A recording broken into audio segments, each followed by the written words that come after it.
ഇന്ന് നമ്മുടെ സംസ്ഥാനത്ത് 1167 പേർക്കാണ് കോവിഡ് സ്ഥിരീകരിച്ചത്. 679 പേർക്ക് രോഗമുക്തിയുണ്ടായി. 888 പേർക്കാണ് സമ്പർക്കത്തിലൂടെ രോഗം ബാധിച്ചത്. അതിൽ ഉറവിടമറിയാത്തത് 55 പേരുണ്ട്. വിദേശത്ത് നിന്ന്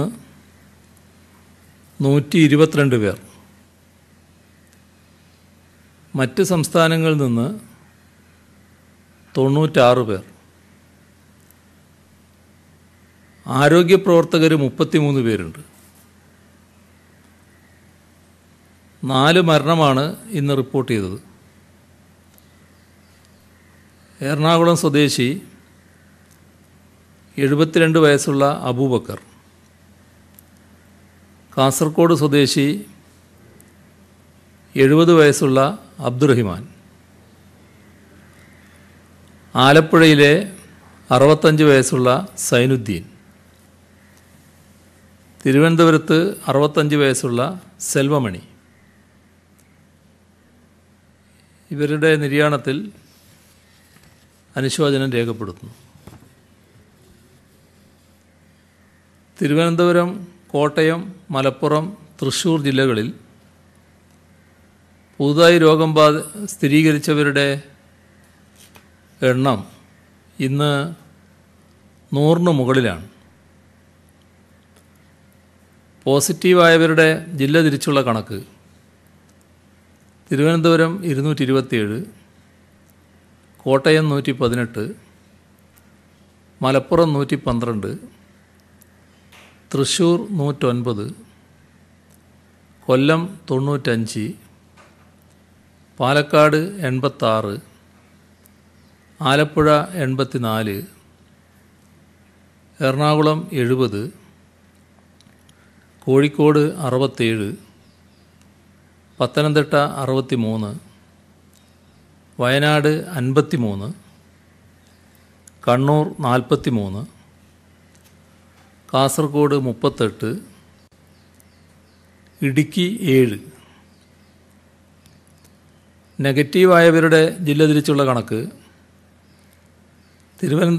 തിരുവനന്തപുരം 170, കൊല്ലം 70, പത്തനംതിട്ട 28, ആലപ്പുഴ 80, കോട്ടയം 20, ഇടുക്കി 27, എറണാകുളം 83, തൃശ്ശൂർ 45, പാലക്കാട് 40, മലപ്പുറം 34, കോഴിക്കോട് 13, വയനാട് 18, കണ്ണൂർ 15, കാസർഗോഡ് 36.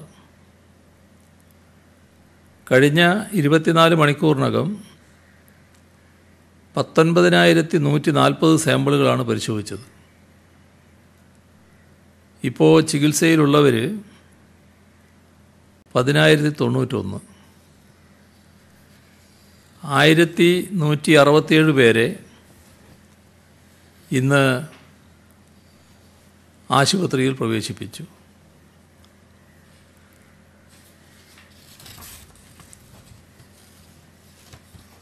ഇതുവരെ രോഗം സ്ഥിരീകരിച്ചവരുടെ എണ്ണം 20,896. ആകെ 3,62,210 സാമ്പിളുകളാണ് പരിശോധനയ്ക്ക് അയച്ചത്. ഇതിൽ 6,596 സാമ്പിളുകളുടെ ഫലം വരാനുണ്ട്. 1,50,716 പേരാണ് നിരീക്ഷണത്തിലുള്ളത്.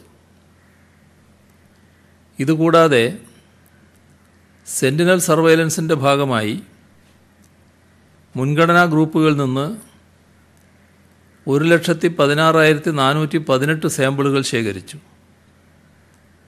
അതിൽ 1,13,073 സാമ്പിളുകൾ നെഗറ്റീവായി. ഹോട്ട്സ്പോട്ടുകളുടെ എണ്ണം 486. തിരുവനന്തപുരത്തിൻ്റെ കാര്യം പ്രത്യേകം പറയേണ്ടതുണ്ട്. കോവിഡ്-19 വലിയ രീതിയിൽ തന്നെ തലസ്ഥാനത്ത് പടർന്നിട്ടുണ്ട്. ഇന്ന് മേനംകുളം കിൻഫ്ര പാർക്കിൽ 300 പേർക്ക് പരിശോധന നടത്തി. അതിൽ 88 പേർക്ക് രോഗം സ്ഥിരീകരിച്ചു എന്നാണ് ഒടുവിൽ കിട്ടിയ വിവരം. രാജ്യത്തിൻ്റെ പൊതുസ്ഥിതി എടുത്താൽ 12 പേരെ ടെസ്റ്റ് ചെയ്യുമ്പോഴാണ് ഒരാൾ പോസിറ്റീവായി മാറുന്നത്. കേരളത്തിൽ ഇത് 36-ൽ 1 എന്ന കണക്കിലാണ്. തിരുവനന്തപുരം ജില്ലയിൽ 18 പേരെ ടെസ്റ്റ് ചെയ്യുമ്പോൾ ഒരാൾ പോസിറ്റീവാണ് എന്ന് കാണുന്നു. രോഗബാധിതരെ ആകെ കണ്ടെത്താനുള്ള സർവൈലൻസ് മെക്കാനിസമാണ് നടത്തുന്നത്. ക്ലസ്റ്റർ രൂപപ്പെട്ടത് ആദ്യമായി ശ്രദ്ധയിൽപ്പെട്ടത് ഈ മാസം 5-ന് പൂന്തുറയിലാണ്. ഭീമാപ്പള്ളി, പുല്ലുവിള മേഖലകളിൽ 15-ാം തീയതിയോടുകൂടിയാണ് ക്ലസ്റ്ററുകൾ രൂപപ്പെട്ടത്. ലോകാരോഗ്യ സംഘടന വിവക്ഷിച്ചിരിക്കുന്ന മാർഗരേഖയ്ക്ക് അനുസൃതമായാണ് രോഗനിയന്ത്രണ പ്രവർത്തനങ്ങൾ നടപ്പിലാക്കുന്നത്. വലിയതുറ, അഞ്ചുതെങ്ങ്, ചിറയൻകീഴ്, കൊളത്തൂർ, നെയ്യാറ്റിൻകര, പനവൂർ, കടക്കാവൂർ, കുന്നത്തുകാൽ, പെരുമാതുറ, പുതുക്കുറിച്ചി തുടങ്ങിയ തീരദേശ മേഖലകളിൽ തുടർന്ന് ക്ലസ്റ്ററുകൾ രൂപപ്പെട്ടു.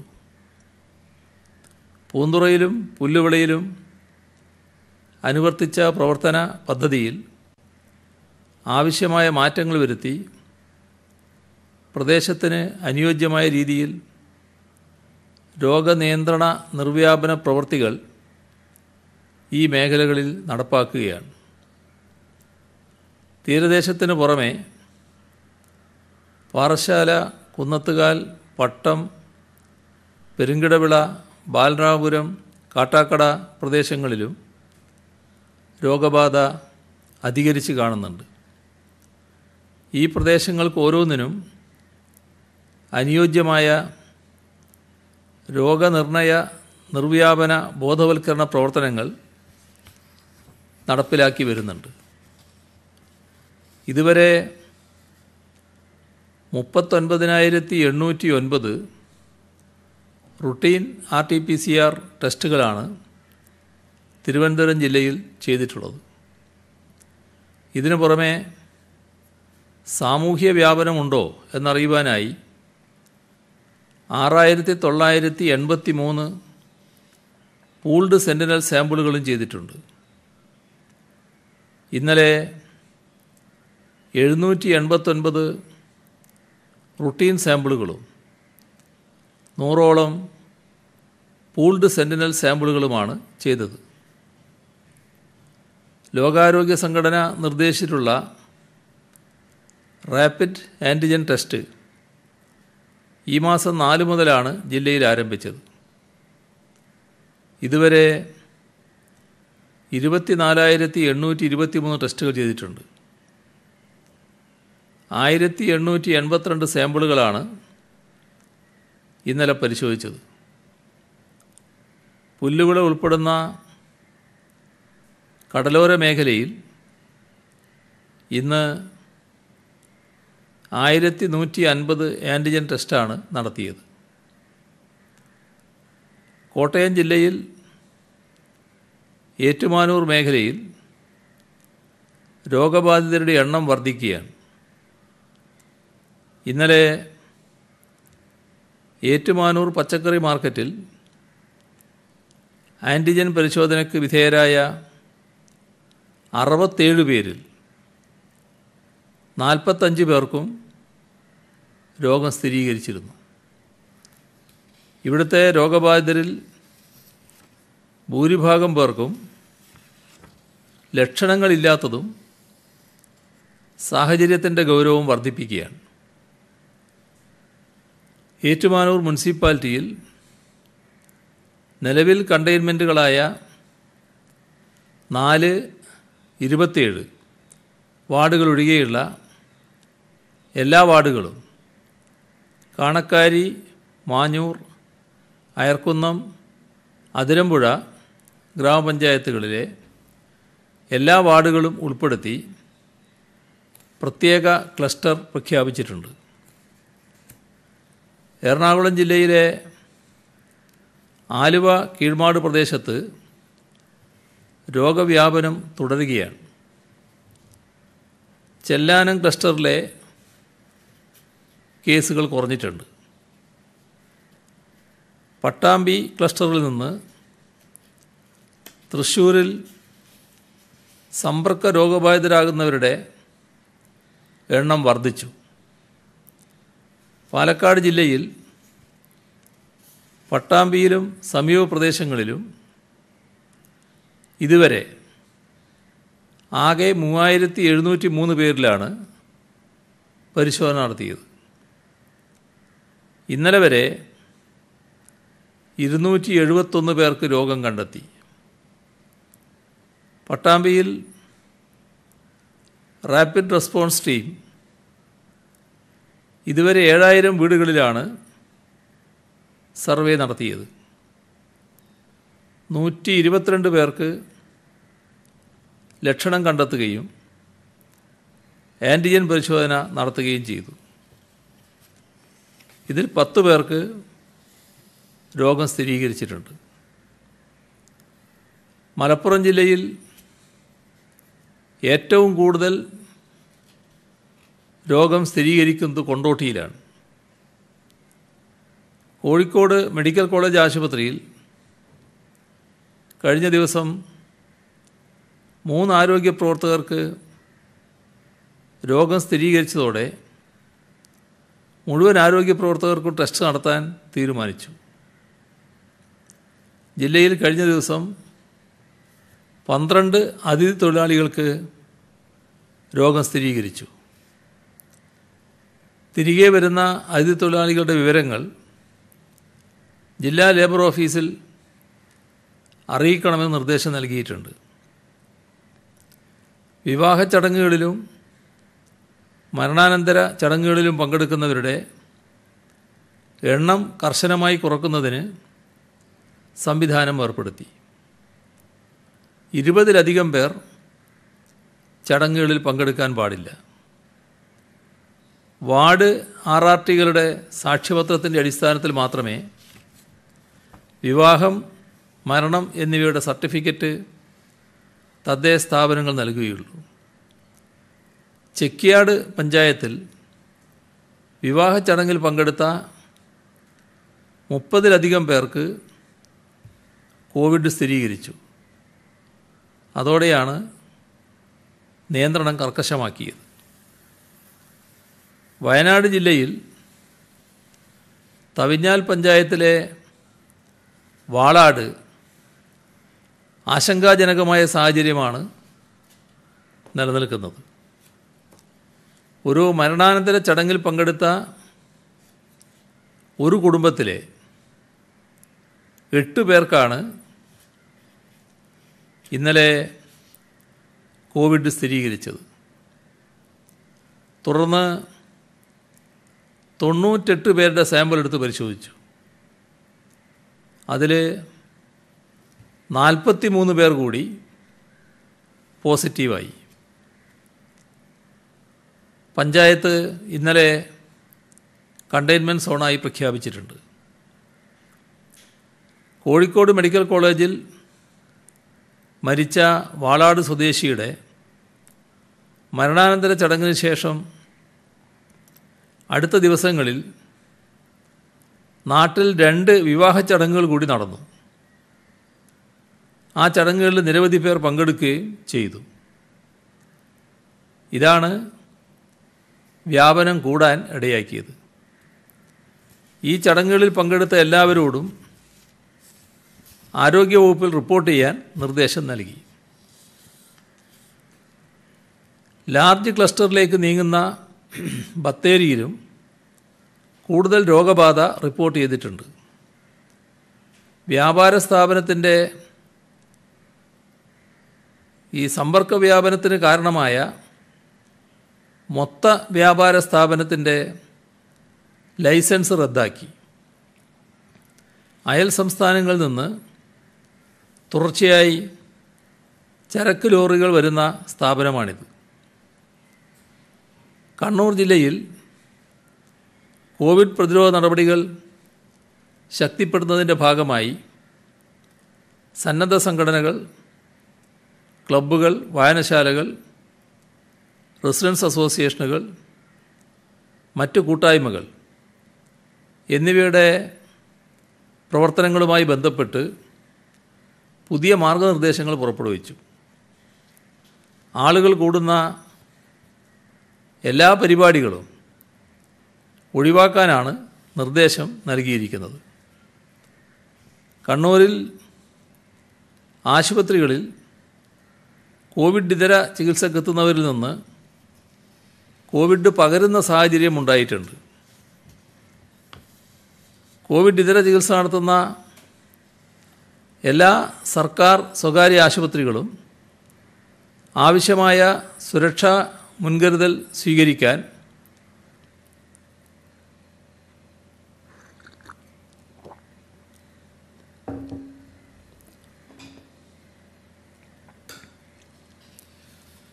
പരിശോധനകളുടെ എണ്ണം ഗണ്യമായി വർദ്ധിച്ചിട്ടുണ്ട്.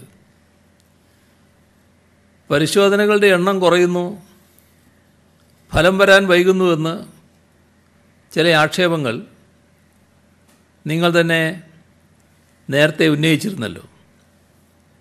ഇത് വിശദമായി പരിശോധിച്ചു. ആരോഗ്യപ്രവർത്തകർ രാപ്പകലില്ലാതെ സേവനമനുഷ്ഠിച്ച് പരിശോധനകൾ ഊർജിതമാക്കുകയാണ്. മുൻപ് 2000 പരിശോധന നടന്നപ്പോഴും ഇപ്പോൾ 20,000 ഉയർത്തിയപ്പോഴും പരിശോധന കുറവാണ് എന്ന് പൊതുവായി പറയുന്നതിൽ ഒരു അസാംഗത്യമുണ്ട്. തിരുവനന്തപുരത്തെ ക്ലസ്റ്റർ മേഖലയിൽ ഇന്നലെ 27-ന് നടത്തിയ ടെസ്റ്റുകളുടെ എണ്ണം നേരത്തെ സൂചിപ്പിച്ചിരുന്നല്ലോ. കേസിൻ്റെ തീവ്രതയനുസരിച്ച് ഓരോ സ്ഥലത്തിൻ്റെയും പരിശോധനകളുടെ എണ്ണം നിശ്ചയിക്കുന്നുണ്ട്. 35 ടീമുകളാണ് തിരുവനന്തപുരത്തെ ക്ലസ്റ്റർ പ്രദേശങ്ങളിൽ സേവനമനുഷ്ഠിക്കുന്നത്. ഓരോ ടീമിനും പ്രതിദിനം 50 ആൻറ്റിജൻ കിറ്റുകളും സെൻറ്റിനൽ സർവൈലൻസ് നടത്തുന്ന ടീമിന് 300 ആൻറ്റിജൻ കിറ്റുകളുമാണ് നൽകിയിരിക്കുന്നത്. ഓരോ ആളെയും സാമ്പിൾ പരിശോധിച്ച് രേഖപ്പെടുത്താൻ അരമണിക്കൂറോളം എടുക്കും. അതനുസരിച്ച് അവസാനമെടുക്കുന്നയാളുടെ പരിശോധനാ ഫലം വരാൻ കുറച്ച് വൈകുന്നു. RT-PCR പരിശോധനകൾക്ക്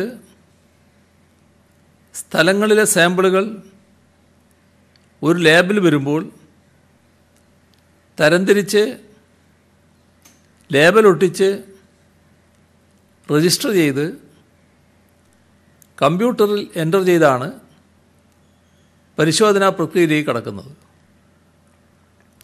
ഒരു RT-PCR പരിശോധനയ്ക്ക് കുറഞ്ഞത് 6 മണിക്കൂർ വേണം.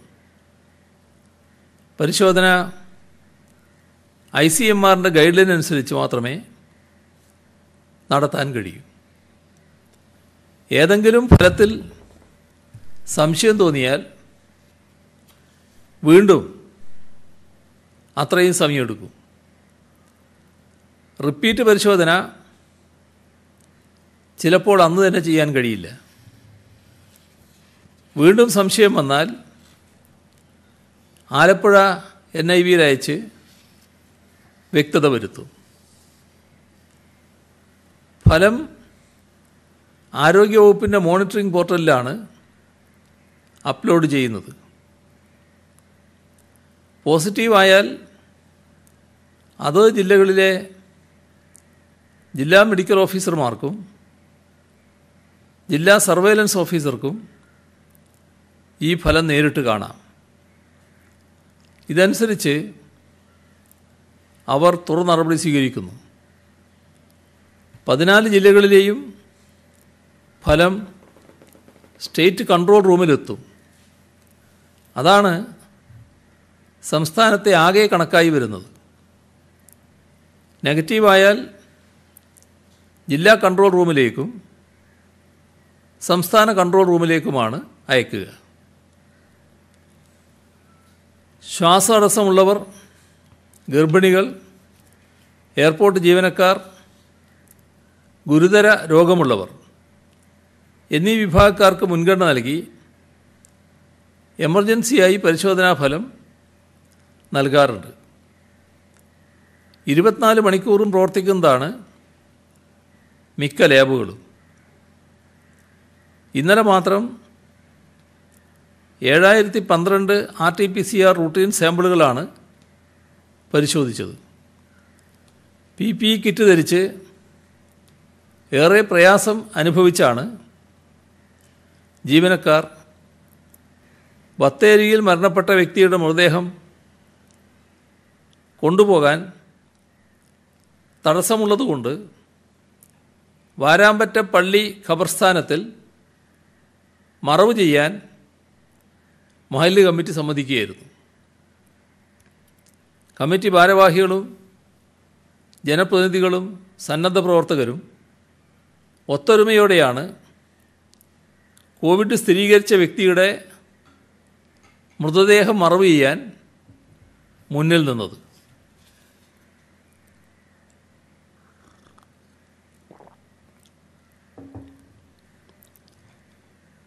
മാധ്യമങ്ങൾ കുറേയേറെ കോവിഡ് മരണം റിപ്പോർട്ട് ചെയ്യുന്നു. അത് കണക്കിൽ വരുന്നില്ല എന്നൊരു പ്രചാരണം നടക്കുന്നുണ്ട്. ഇതിൽ വ്യക്തത വേണ്ടത് എല്ലാ മരണങ്ങളും കോവിഡ് മരണങ്ങളല്ല എന്താണ്. അതാണ് വസ്തുത. COVID-19 പോസിറ്റീവായ ആൾ മരണമടഞ്ഞാലും എല്ലാ മരണവും കോവിഡ് മരണമായി കണക്കാക്കില്ല. WHO അംഗീകാരമുള്ള international guidelines for certification and classification coding of COVID-19 as cause of death എന്ന ഇൻ്റർനാഷണൽ ഗൈഡ് ലൈൻ അനുസരിച്ചാണ് കോവിഡ് മരണം സ്ഥിരീകരിക്കുന്നത്. ഇതനുസരിച്ച് കോവിഡ് രോഗം മൂർച്ഛിച്ച് അതുമൂലം അവയവങ്ങളെ ബാധിച്ച് ഗുരുതരാവസ്ഥയിലെത്തി മരണമടയുന്നതിനെ അത്തരം കേസുകൾ മാത്രമേ കോവിഡ് മരണത്തിൻ്റെ വിഭാഗത്തിൽ ഉൾപ്പെടുത്താൻ കഴിയൂ. ഉദാഹരണത്തിന്, കോവിഡ് ബാധിച്ച ഒരാൾ മുങ്ങി മരിക്കുകയോ ആത്മഹത്യ ചെയ്യുകയോ ആക്സിഡൻറ്റിലൂടെ മരണമടയുകയോ ചെയ്താൽ അത് കോവിഡ് മരണത്തിൽ ഉൾപ്പെടുത്തില്ല. മാത്രമല്ല, ഗുരുതരമായ അസുഖങ്ങളുള്ളൊരാൾ ആ അസുഖം മൂർച്ഛിച്ച് മരണമടയുന്നുവെങ്കിൽ പോസിറ്റീവാണെങ്കിൽ പോലും കോവിഡ് മരണത്തിൽ ഉൾപ്പെടുത്തില്ല. ഇക്കാര്യത്തിൽ ആരോഗ്യവകുപ്പിൻ്റെ വിദഗ്ധ സംഘമാണ് അന്തിമ തീരുമാനമെടുക്കുന്നത്. സമ്പർക്ക വ്യാപനം ഒഴിവാക്കുന്നതിന് ശാരീരിക അകലം പാലിക്കൽ, മാസ്ക് ധരിക്കൽ, അനാവശ്യമായി പുറത്തിറങ്ങാതിരിക്കൽ, ഇത്തരത്തിലുള്ള ആരോഗ്യ സുരക്ഷാ മാനദണ്ഡങ്ങൾ കർശനമായി പാലിക്കേണ്ടതുണ്ട്. ഇത് നടപ്പാക്കുന്നതിന് പോലീസിനെ ചുമതലപ്പെടുത്തി സർക്കാർ ഉത്തരവ് പുറപ്പെടുവിച്ചിട്ടുണ്ട്. ഈ ഉത്തരവിലെ നിർദ്ദേശങ്ങൾ കർശനമായി തന്നെ നടപ്പാക്കും. ബക്രീദ് ദിനത്തിൽ പരമാവധി 100 പേർക്കാണ് മുസ്ലിം പള്ളികളിൽ പ്രാർത്ഥന നടത്താൻ അനുമതിയുള്ളത്. 100 പേരെ ഉൾക്കൊള്ളാൻ പള്ളികളിൽ സ്ഥലമുണ്ടെങ്കിൽ മാത്രമേ അതിനനുമതി നൽകൂ. ചെറിയ പള്ളികളിൽ സ്ഥലസൗകര്യമനുസരിച്ച് കുറച്ചു പേർക്ക് മാത്രമേ ആരാധന നടത്താൻ അനുവാദം നൽകുകയുള്ളൂ. കോവിഡ് രോഗബാധ സംബന്ധിച്ച് ജനങ്ങളിൽ ആശയക്കുഴപ്പം പകരുന്ന തരത്തിൽ തെറ്റായ വിവരങ്ങൾ സാമൂഹ്യ മാധ്യമങ്ങളിലൂടെ പ്രചരിപ്പിക്കുന്നുണ്ട്. ഈ സാഹചര്യത്തിൽ എല്ലാതരം സാമൂഹ്യ മാധ്യമ അക്കൗണ്ടുകളും 24 മണിക്കൂറും കേരള പോലീസിൻ്റെ ഹൈടെക് ക്രൈം എൻക്വയറി സെല്ലിൻ്റെയും സൈബർ ഡോമിൻ്റെയും നിരീക്ഷണത്തിലായിരിക്കും. വ്യാജ വാർത്തകൾ നിർമ്മിക്കുകയും പ്രചരിപ്പിക്കുകയും ചെയ്യുന്നവർക്കെതിരെ ഇന്ത്യൻ ശിക്ഷാ നിയമം, IT ആക്ട്, കേരള പകർച്ചവ്യാധി ഓർഡിനൻസ് എന്നിവയനുസരിച്ച് നടപടി സ്വീകരിക്കും. മാസ്ക് ധരിക്കാത്ത 5026 സംഭവങ്ങൾ ഇന്ന് സംസ്ഥാനത്ത് റിപ്പോർട്ട് ചെയ്തിട്ടുണ്ട്. ക്വാറന്റൈൻ ലംഘിച്ച 7 പേർക്കെതിരെ കേസ് രജിസ്റ്റർ ചെയ്തു. കോവിഡ് മഹാമാരി സംസ്ഥാനത്ത് സമ്പദ് വ്യവസ്ഥയിൽ വലിയ ആഘാതമാണ് ഉണ്ടാക്കിയിരിക്കുന്നത്. ഇത് കാരണം ചെറുകിട സംരംഭകരിലും സ്റ്റാർട്ടപ്പുകളിലും കനത്ത പ്രതിസന്ധി രൂപപ്പെടുകയാണ്. വ്യാപാര മേഖലയിലെ അടച്ചുപൂട്ടൽ, വിതരണ മേഖലയിലെ തടസ്സങ്ങൾ, ഇതെല്ലാം കാരണം തദ്ദേശീയ ഉൽപ്പാദനം വർദ്ധിപ്പിക്കേണ്ട ആവശ്യകത ഉയർന്നു വന്നിരിക്കുകയാണ്. പല മേഖലകളിൽ ജോലി നഷ്ടമായവർക്കും വിവിധ രാജ്യങ്ങളിൽ നിന്നും തിരിച്ചു വരുന്നവർക്കും വേണ്ടി പുതിയ അവസരങ്ങൾ സൃഷ്ടിക്കേണ്ടതുമുണ്ട്. മൂലധനത്തിൻ്റെ അഭാവവും വായ്പാ ലഭ്യതയുമാണ് സ്റ്റാർട്ടപ്പുകളും ചെറുകിട സംരംഭകരും അഭിമുഖീകരിക്കുന്ന പ്രധാന പ്രശ്നം. സെബി അക്രഡിറ്റേഷനുള്ള വെഞ്ചർ ക്യാപിറ്റൽ ഫണ്ടിൻ്റെ പരിശോധന കഴിഞ്ഞുള്ള IT കമ്പനികൾക്ക് 10 കോടി രൂപ വരെ ലഭിക്കും. ഈ 3 പദ്ധതികൾക്കും 2% സർക്കാർ സബ്സിഡി ലഭ്യമാക്കും.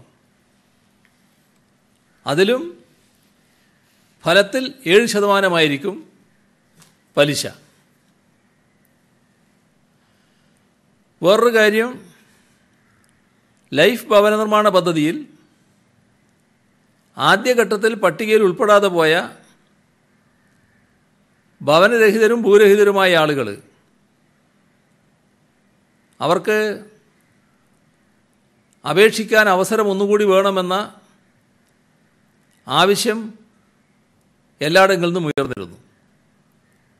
അത്തരം ആളുകൾക്ക് ആഗസ്റ്റ് 1 മുതൽ 14 വരെ അപേക്ഷകൾ സമർപ്പിക്കാൻ അവസരം നൽകും. ഗുണഭോക്തൃ പട്ടികയിൽ ഉൾപ്പെടാതെ നിൽക്കുന്ന അർഹരായ ഗുണഭോക്താക്കളെ ഉൾപ്പെടുത്തുന്നതിനായി മാർഗരേഖ പുറപ്പെടുവിച്ചിട്ടുണ്ട്. ഓൺലൈൻ മുഖേനയാണ് അപേക്ഷിക്കേണ്ടത്. തദ്ദേശഭരണ സ്ഥാപനങ്ങളിൽ സജ്ജീകരിക്കുന്ന ഹെൽപ്പ് ഡെസ്കുകൾ വഴിയോ സ്വന്തം അർഹരായ ഗുണഭോക്താക്കളെ ഉൾപ്പെടുത്തുന്നതിനായി മാർഗരേഖ പുറപ്പെടുവിച്ചിട്ടുണ്ട്. ഓൺലൈൻ മുഖേനയാണ് അപേക്ഷിക്കേണ്ടത്. തദ്ദേശഭരണ സ്ഥാപനങ്ങളിൽ സജ്ജീകരിക്കുന്ന ഹെൽപ്പ് ഡെസ്കുകൾ വഴിയോ സ്വന്തമായോ അപേക്ഷ സമർപ്പിക്കാം. ഇന്ത്യൻ സംസ്ഥാനങ്ങളുടെ ലിസ്റ്റിൽ കേരളത്തിന് 2ാം സ്ഥാനം നൽകിയിട്ടുണ്ട്. ഡാറ്റയുടെ ലഭ്യത, അതിൻ്റെ പ്രാപ്യത, ഉപയോഗക്ഷമത, സ്വകാര്യത, ഇങ്ങനെ 4 പ്രധാന സവിശേഷതകളാണ് സ്റ്റാൻഫോർഡ് യൂണിവേഴ്സിറ്റി പഠനവിധേയമാക്കിയത്. അതിൻ്റെ ഭാഗമായി കോവിഡ്-19 ഡാറ്റ റിപ്പോർട്ടിംഗ് സ്കോർ തയ്യാറാക്കുകയും ചെയ്തു. ആദ്യത്തെ 3 റാങ്കുകളിൽ വന്ന സംസ്ഥാനങ്ങളിൽ ഡാറ്റയുടെ ടെക്സ്ച്വൽ സമ്മറിയും ട്രെൻഡ് ഗ്രാഫിക്സും ഒരേ സമയം നൽകിയ സംസ്ഥാനമാണ് കേരളം. ഇത് ഈ പഠനം ചൂണ്ടിക്കാണിക്കുന്നു. നമ്മുടെ ഈ ഘട്ടത്തിലുള്ള സഹായം കാര്യവട്ടം ഗ്രീൻഫീൽഡ് സ്റ്റേഡിയത്തിൽ ആരംഭിച്ച കോവിഡ് ചികിത്സാ കേന്ദ്രത്തിലേക്ക് ജി-ടെക് 200 കിടക്കകൾ സഹായിച്ചു. പിണറായിയിലെ AKG സ്മാരക higher secondary school 1987-88 SLC batch online പഠന ആവശ്യങ്ങൾക്കായി സ്കൂളിലേക്ക് 5 TV, സ്കൂളിൽ ആരംഭിക്കുന്ന CFLCയിലേക്ക് 5 കട്ടിൽ, Rahma education and charitable trust Valapattanam CFLTCകളിലേക്ക് 1 ലക്ഷം രൂപയുടെ സാധനങ്ങൾ കൈമാറി. ഏറ്റുമാനൂർ നിയോജക മണ്ഡലത്തിൽ ഓൺലൈൻ പഠന സൗകര്യമില്ലാത്തവർക്കായി MLA സുരേഷ് കുറുപ്പിൻ്റെ നേതൃത്വത്തിൽ 209 TV വിതരണം ചെയ്തു.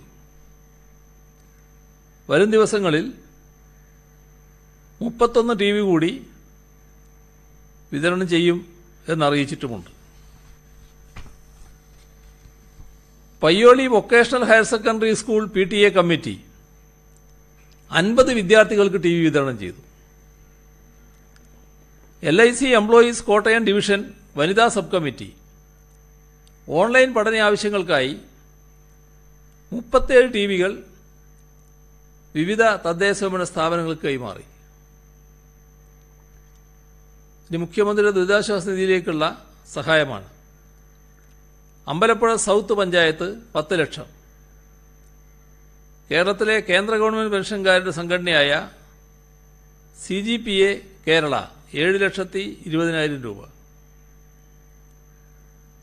തൃശൂർ ചേരൂരിലെ ആർട്ടിസൻ കേരള സപ്പോർട്ടേഴ്സ് ക്ലബ്ബ് 1 ലക്ഷം, ഇരവിപേരൂർ ശങ്കരമംഗലം കുടുംബയോഗം 1 ലക്ഷം, SFI അമ്പലപ്പുഴ ഏരിയ കമ്മിറ്റി 1 ലക്ഷം, മലപ്പുറം പടപ്പറമ്പിലുള്ള കാജ മൊയ്നുദ്ദീൻ സംഗീത അക്കാദമി വലിയ പെരുന്നാളിനോടനുബന്ധിച്ചുള്ള ഉൾഹിയത്തിന് വേണ്ടി മാറ്റിവെച്ച 1 ലക്ഷം രൂപ, ചായ്യോത്ത് ദാമോദരൻ മാസ്റ്ററും ഭാര്യ വസന്ത ടീച്ചറും പെൻഷൻ തുക 50,000 രൂപ, ചെറുവത്തൂർ പുതിയ കണ്ടം AV കുഞ്ഞമ്പു സ്മാരക ആർട്സ് ആൻഡ് സ്പോർട്സ് ക്ലബ്ബ് 30,005 രൂപ, ആധാരമെഴുത്ത് അസോസിയേഷൻ കാസർഗോഡ് ജില്ലാ കമ്മിറ്റി 25,000 രൂപ, എഴുത്തുകാരൻ PPK പൊതുവാൾ അദ്ദേഹത്തിന് ലഭിച്ച കേരള സാഹിത്യ അക്കാദമി അവാർഡ് തുക 25,000 രൂപ,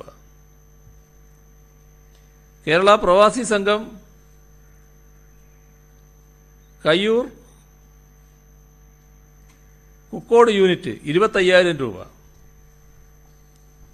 ജനാധിപത്യ മഹിളാ association Kankol west village committee biryani ചാലഞ്ചിലൂടെ സമാഹരിച്ച 50,000 രൂപ, പരിയാരം കൾച്ചറൽ സെന്റർ ബിരിയാണി ഫെസ്റ്റിലൂടെ സമാഹരിച്ച 30,000 രൂപ, തൃശൂർ മുരിപ്പാട് PP പോൾ 28,562 രൂപ, തൃശൂർ മുപ്ലിയം സലീഷ് 25,000 രൂപ, പാതിരിയാട് ഹൈസ്കൂളിലെ മുൻ അധ്യാപകൻ ശ്രീധരൻ, ഭാര്യ ശ്യാമള ടീച്ചർ, മകൻ ജോഷിത്ത് ഇവർ 25,000 രൂപ, Andalur people's sports and arts club biryani ചാലഞ്ചിലൂടെ സമാഹരിച്ച 25,000 രൂപ. CPI Trikaripur local committee biryani ചാലഞ്ചിലൂടെ സമാഹരിച്ച 25,000 രൂപ. കൊടക്കാട് നാരായണൻ സ്മാരക ഗ്രന്ഥാലയം ആൻഡ് സ്പോർട്സ് ക്ലബ്ബ് 25,000 രൂപ. പടന്ന വടക്കേപ്പുറം സഞ്ജയ് ഗാന്ധി സ്മാരക ആർട്സ് ആൻഡ് സ്പോർട്സ് ക്ലബ്ബ് 10,000 രൂപ. നവകേരള ഗ്രന്ഥാലയം ചെറുപഴശ്ശി ബിരിയാണി ഫെസ്റ്റിലൂടെ സമാഹരിച്ച 20,000 രൂപ. കീഴല്ലൂർ ശ്രീ വാണിയങ്കണ്ടി മന്നപ്പൻ ക്ഷേത്രം ട്രസ്റ്റി അജയകുമാർ 15,000 രൂപ. ഇത്രയും വിവരങ്ങളാണ് ഇന്ന് പങ്കുവെക്കാനുള്ളത്.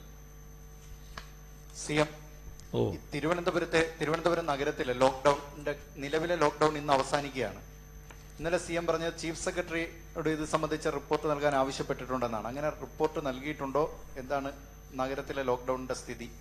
ഇന്ന് കാലത്ത് ഞാനത് അന്വേഷിച്ചിരുന്നു. അപ്പോൾ അവർ യോഗം ഇന്ന് 4:30 വെച്ചത്. ഇന്ന് 4:30 യോഗം ചേർന്നിട്ടുണ്ടാകും. വിവരം എൻ്റെ കയ്യിൽ കിട്ടിയിട്ടില്ല. അവർ ചില നിർദ്ദേശങ്ങൾ ഏതായാലും സമർപ്പിക്കും. ഇന്ന് തന്നെ അതിൻ്റെ പ്രഖ്യാപനം ഉണ്ടാകും. ഈ CM പൊതുവിൽ ഈ തിരുവനന്തപുരത്ത് രോഗങ്ങളുടെ എണ്ണം കൂടുമ്പോൾ ഈ നമ്മുടെ ഈ ടെസ്റ്റുകളുടെ എണ്ണം വർദ്ധിക്കുന്നുണ്ട്, അത് ശരിയാണ്. പക്ഷേ ഈ ലോക്ക്ഡൗൺ നഗരത്തിന്റെ മറ്റു ഭാഗങ്ങളിൽ നീക്കാത്ത മൂലം വലിയ തോതിലുള്ള ബുദ്ധിമുട്ടുകൾ ആളുകൾക്കുണ്ട്. കാരണം ഈ കൂലി വേല ചെയ്യുന്നവർ അത് ചില തൊഴിലിനെ പ്രതികൂലമായി ബാധിക്കുന്നുണ്ട്. അത് സർക്കാർ ഗൗരവമായിട്ട് തന്നെ പരിഗണിക്കുകയാണ്. അതിനാവശ്യമായ നടപടികൾ സ്വീകരിക്കണം തന്നെയാണ് ഉദ്ദേശിക്കുന്നത്. എന്നാൽ ഈ കാര്യത്തിൽ പ്രത്യേക ഇളവ് അനുവദിക്കാൻ കഴിയില്ല. തൊഴിൽ മാനദണ്ഡങ്ങളോടുകൂടി എടുക്കാൻ പറ്റുമോ എന്നുള്ള കാര്യം അതൊരു ഭാഗത്ത് പരിശോധിക്കുന്നുണ്ട്. കാരണം ദീർഘകാലം ഈ കോവിഡ് നമ്മളോടൊപ്പം നിലനിൽക്കുമെങ്കിൽ അതിൻ്റെ പ്രോട്ടോക്കോൾ അനുസരിച്ച് നമ്മൾ ജീവിച്ചു പോകണമല്ലോ. അപ്പോൾ തൊഴിലും മറ്റു കാര്യങ്ങളും അതിൻ്റെ കൂടെ തന്നെ നടക്കുന്ന നില വേണ്ടതായിട്ടുമുണ്ട്. അങ്ങനെയൊരു ചിന്തയും ശക്തിപ്പെട്ടു വരുന്നുണ്ട്. അപ്പോൾ എല്ലാം അടച്ചിടുക എന്നൊരു നടപടിയല്ല സ്വീകരിക്കാൻ പോകുന്നത്. കോവിഡ് പ്രോട്ടോക്കോൾ കൃത്യമായി പാലിച്ചു പോകണം. അത് പാലിക്കുന്നതിന് നിർബന്ധമാക്കുന്ന ഒരു സാഹചര്യം സൃഷ്ടിക്കുക. ഇതാണ് സർക്കാർ ഇപ്പോൾ പ്രധാനമായും ഉദ്ദേശിക്കുന്നത്. മുഖ്യമന്ത്രി അതിനോട് ചേർത്ത് തന്നെ പറയാനുള്ളത്, ഇപ്പോൾ മലയാള സിനിമയിലുള്ള ദിവസവേതനക്കാർ, ഇപ്പോൾ വലിയ താരങ്ങളല്ല, ദിവസവേതനക്കാർ അവർ മരുന്ന് വാങ്ങാൻ പോലും ബുദ്ധിമുട്ടുന്നു, വാടക കൊടുക്കാനില്ല എന്ന് പറഞ്ഞ് ഫെഫ്ക ഒരു നിവേദനം സാംസ്കാരിക മന്ത്രിക്കും അങ്ങേക്കും തന്നിട്ടുണ്ട്. അതിലെന്തെങ്കിലും നടപടി ആയിട്ടുണ്ടോ? എല്ലാ പ്രത്യേക നടപടിയൊന്നും ആയിട്ടില്ല. അതുമായി അത്തരത്തിലുള്ള ചില പ്രശ്നങ്ങളുണ്ട് എന്നുള്ളത് ശരിയാണ്. അതുകൊണ്ടാണ് നേരത്തെ ഈ മറ്റ് പെൻഷനുകൾക്കൊന്നും അർഹതയില്ലാത്ത ആളുകൾക്ക് നമ്മൾ യഥാർത്ഥത്തിൽ 1,000 രൂപ വെച്ച് കൊടുക്കുന്നൊരു നില നേരത്തെ സ്വീകരിച്ചത്. അതാണെങ്കിൽ 14 ലക്ഷത്തിലധികം കുടുംബങ്ങൾക്ക് നേരിട്ട് കൊടുക്കുന്ന നിലയിലേക്കാണ് കാര്യങ്ങൾ എത്തിയിരുന്നത്. അങ്ങനെയൊരു നടപടി നേരത്തെ സ്വീകരിച്ചതാണ്. ഇപ്പോഴത്തെ സാഹചര്യത്തെ സംബന്ധിച്ച് കൂടുതൽ പഠിച്ചുകൊണ്ട് വേണ്ട കാര്യങ്ങൾ ചെയ്യേണ്ടതായി വരും. ഈ രോഗവ്യാപനം ഇപ്പം കൂടിയിട്ടുണ്ട്.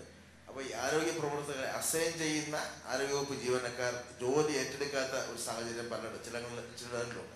ഇങ്ങനെ ജോലി ഏറ്റെടുക്കാത്തവർക്കെതിരെ നടപടി ഉണ്ടാകുമോ? നടപടി എടുക്കാതിരുന്നാൽ ഇത്തരക്കാരുടെ പ്രവർത്തനം കൂടുതൽ സജീവമാകുകയും ചെയ്യും. ജോലി ഏറ്റെടുക്കാത്തതൊരു വലിയ പ്രവണതയായിട്ട് വന്നിട്ടില്ല. എന്നാൽ കുറച്ച് ആശങ്ക ആളുകളിൽ വരുന്നു എന്നുള്ളത് വസ്തുതയാണ്. ആ ആശങ്ക ദൂരീകരിക്കുന്നതിനാവശ്യമായ നടപടികൾ തന്നെയാണ് സ്വീകരിച്ചു പോകുന്നത്. ഇപ്പോൾ ആരോഗ്യ പ്രവർത്തകർക്ക് രോഗം ബാധിക്കുക എന്ന് പറയുമ്പോൾ 2 തരത്തിലാണ്. ഒന്ന്, ഒരു സ്ഥാപനത്തിനകത്ത് ജോലി ചെയ്യുന്നവരായിരിക്കും. ആ സ്ഥാപനത്തിനകത്ത് ജോലി ചെയ്യുമ്പോൾ അവർ ആ സ്ഥാപനം സ്വീകരിക്കേണ്ട നിലയുണ്ട്, അവർ സ്വീകരിക്കേണ്ട നിലയുണ്ട്. ഈ മാനദണ്ഡങ്ങളിൽ എന്തെങ്കിലും വ്യത്യാസങ്ങൾ വന്നിട്ടുണ്ടോ? അതുമായി ബന്ധപ്പെട്ട് ഒരു വിദഗ്ധ ടീം ഓരോ സ്ഥാപനത്തിൻ്റെ സുരക്ഷാ ക്രമീകരണങ്ങളെക്കുറിച്ച് പഠിക്കണമെന്നാണ് കണ്ടിട്ടുള്ളത്. ആ പഠനത്തിൻ്റെ ഭാഗമായി ഉള്ള എന്തെങ്കിലും വ്യത്യസ്തമായ കാര്യങ്ങൾ നടന്നിട്ടുണ്ടെങ്കിൽ അത് തിരുത്തിപ്പോകും. അപ്പോൾ അത് കൃത്യമായി ആരോഗ്യ പ്രവർത്തകരിലേക്ക് രോഗവ്യാപനം എത്താതിരിക്കാൻ പറ്റുന്ന തരത്തിലുള്ള ജാഗ്രതയിലേക്ക് നമുക്ക് ഉയർത്തിക്കൊണ്ടുവരാൻ കഴിയും. മറ്റൊരു വിഭാഗം ആരോഗ്യ പ്രവർത്തകർ നാട്ടിൽ പ്രവർത്തിക്കുന്നവരാണ്, വീടുകളിൽ സഞ്ചരിക്കുന്നവരാണ്, ആളുകളുമായിട്ട് ഇടപഴകുന്നവരാണ്. അപ്പോൾ അവരെല്ലാം കൃത്യമായി മാനദണ്ഡങ്ങൾ പാലിച്ചു പോകേണ്ടതായിട്ടുണ്ട്. അതുമായി ബന്ധപ്പെട്ട് രോഗവ്യാപനം വരുമ്പോൾ, രോഗബാധ വന്നു കഴിഞ്ഞാൽ ഏതടിസ്ഥാനത്തിലാണ് ഉണ്ടായത് എന്നത് ഇത്തരമൊരു വിദഗ്ധ സമിതി പഠിച്ച് അക്കാര്യത്തിലുള്ള കുറവും പരിഹരിക്കണമെന്നാണ് കാണുന്നത്.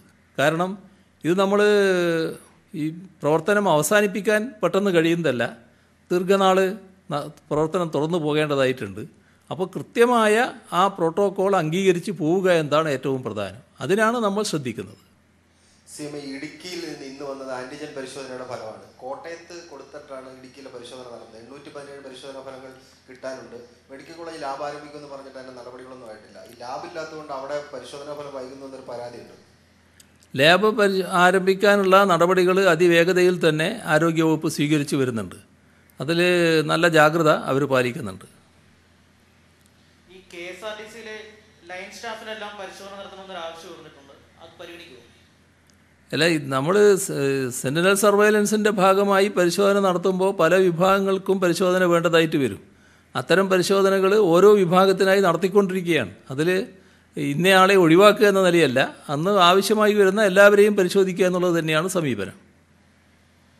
CME ഇന്നലെ ചോദിച്ചതിൻ്റെ തുടർച്ചയായിട്ട് ഇന്നും മുൻ പ്രിൻസിപ്പൽ സെക്രട്ടറി, അങ്ങയുടെ പ്രിൻസിപ്പൽ സെക്രട്ടറി 2ാം ദിവസവും എന്നെ ചോദ്യം ചെയ്തു. ഇന്നലെ അങ്ങ് പറയുണ്ടായി അന്വേഷണം അതിൻ്റെ വഴിക്ക് നടക്കട്ടെ എന്ന്.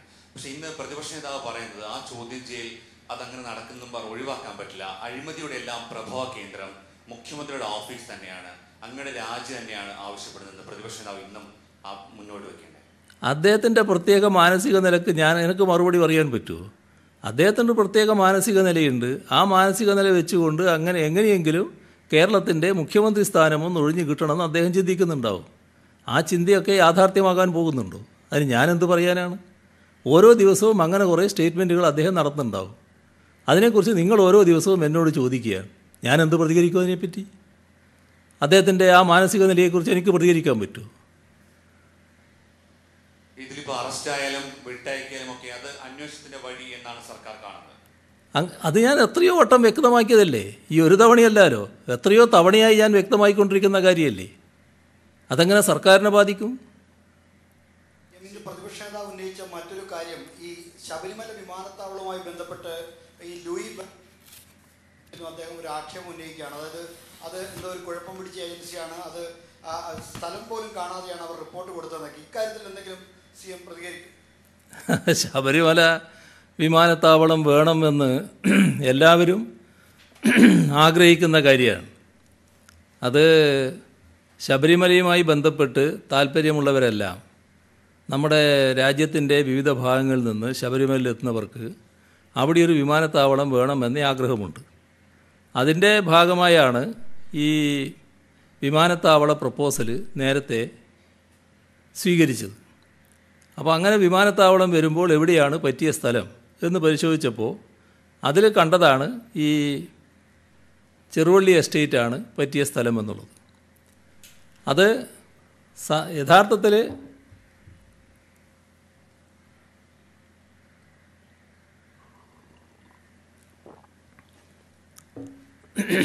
$2263 ഏക്കർ ആ ചെറുവള്ളി എസ്റ്റേറ്റിൻ്റെ ഭാഗമായുള്ള 2263 ഏക്കർ ഏറ്റെടുക്കാൻ 2020 ജൂൺ 18 സർക്കാർ ഉത്തരവ് പുറപ്പെടുവിക്കുന്നത്.